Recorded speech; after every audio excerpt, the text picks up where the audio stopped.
اعوذ باللہ من الشیطان الرجیم بسم اللہ الرحمن الرحیم۔ یہ خطبہ امام علی علیہ السلام نے اپنے اصحاب کو تنبیہہ اور سرزنش کرتے ہوئے فرمایا، اگر اللہ نے ظالم کو مہلت دے رکھی ہے تو اس کی گرفت سے تو وہ ہرگز نہیں نکل سکتا، اور وہ اس کے گزرگاہ اور گلے میں ہڈی پھنسنے کی جگہ پر موقع کا منتظر ہے۔ اس ذات کی قسم جس کے قبضہ قدرت میں میری جان ہے، یہ قوم یعنی اہل شام تم پر غالب آ کر رہے گی، اس لیے نہیں کہ ان کا حق تم سے فائق ہے، بلکہ اس لیے کہ وہ اپنے ساتھی یعنی معاویہ کی طرف باطل پر ہونے کے باوجود تیزی سے لپکتے ہیں، اور تم میرے حق پر ہونے کے باوجود سستی کرتے ہو۔ رعیتیں اپنے حکمرانوں کے ظلم و جور سے ڈرا کرتی تھی، اور میں اپنی رعیت کے ظلم سے ڈرتا ہوں۔ میں نے تمہیں جہاد کے لیے ابھارا، لیکن تم اپنے گھروں سے نہ نکلے۔ میں نے تمہیں کارآمد باتوں کو سنانا چاہا، مگر تم نے ایک نہ سنی، اور میں نے پوشیدہ بھی اور اعلانیہ بھی تمہیں جہاد کے لیے پکارا اور للکارا، لیکن تم نے ایک نہ مانی، اور سمجھایا بجھایا، مگر تم نے میری نصیحتیں قبول نہ کی۔ کیا تم موجود ہوتے ہوئے بھی غائب رہتے ہو؟ ہلکا بگوش ہوتے ہوئے گویا خود مالک ہو۔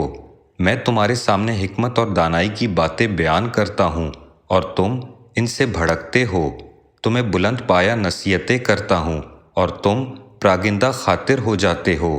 میں ان باغیوں سے جہاد کرنے کے لیے تمہیں آمادہ کرتا ہوں، تو ابھی میری بات ختم بھی نہیں ہوتی کہ میں دیکھتا ہوں کہ تم اولاد سبا کی تتر بتر ہو گئے اپنی نشست گاہوں کی طرف واپس چلے جاتے ہو، اور ان نصیحتوں سے غافل ہو کر ایک دوسرے کے چکمے میں آ جاتے ہو۔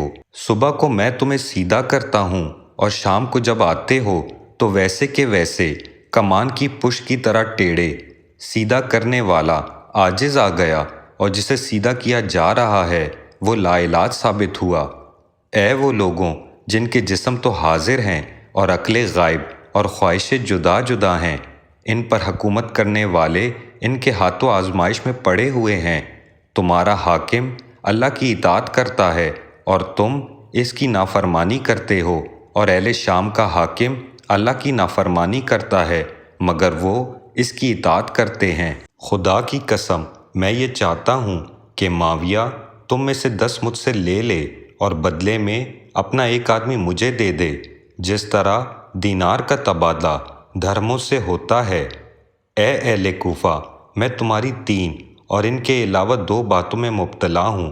پہلا تو یہ کہ تم کان رکھتے ہوئے بھی بہرے ہو، اور بولنے کے باوجود گونگے ہو، اور آنکھیں ہوتے ہوئے اندھے ہو، اور پھر یہ کہ نہ تم جنگ کے موقع پر سچے جواں مرد ہو اور نہ قابل اعتماد بھائی ہو۔ اے ان اونٹوں کی چال ڈھال والوں کہ جن کے چرواہے گم ہو چکے ہوں، اور انہیں ایک طرف سے گھیر کر لایا جاتا ہے تو دوسری طرف سے بکھر جاتے ہیں۔ خدا کی قسم جیسا کہ میرا تمہارے متعلق خیال ہے، گویا یہ منظر میرے سامنے ہے کہ اگر جنگ شدت اختیار کر لے اور میدان کارزار گرم ہو جائے تو تم علی ابن ابی طالب سے ایسے شرمناک طریقے پر علیحدہ ہو جیسے عورت بالکل برہنہ ہو جائے۔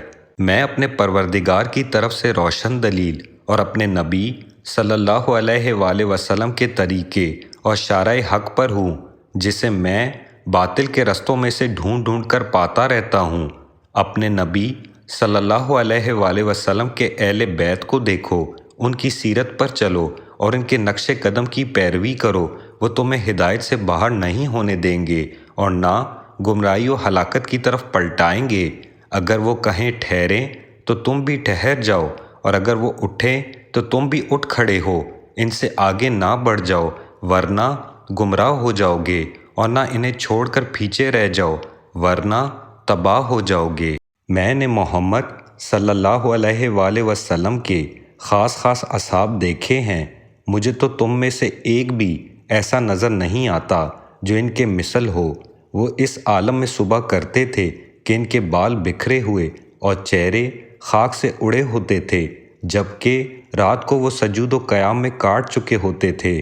اس عالم میں کہ کبھی پیشانیاں سجدے میں رکھتے تھے اور کبھی رخسار، اور حشر کی یاد سے اس طرح بے چین رہتے تھے کہ جیسے انگاروں پر ٹھہرے ہوئے ہوں، اور لمبے سجدوں کی وجہ سے ان کی آنکھوں کے درمیان پیشانیوں پر بکری کے گھٹنوں جیسے کھڈے پڑے ہوئے تھے۔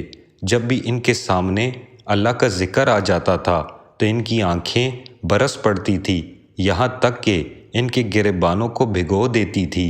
وہ اس طرح کانپتے رہتے تھے جس طرح تیز جکڑ والے دن درخت تھرتھراتے ہیں، سزا کے خوف اور ثواب کی امید میں۔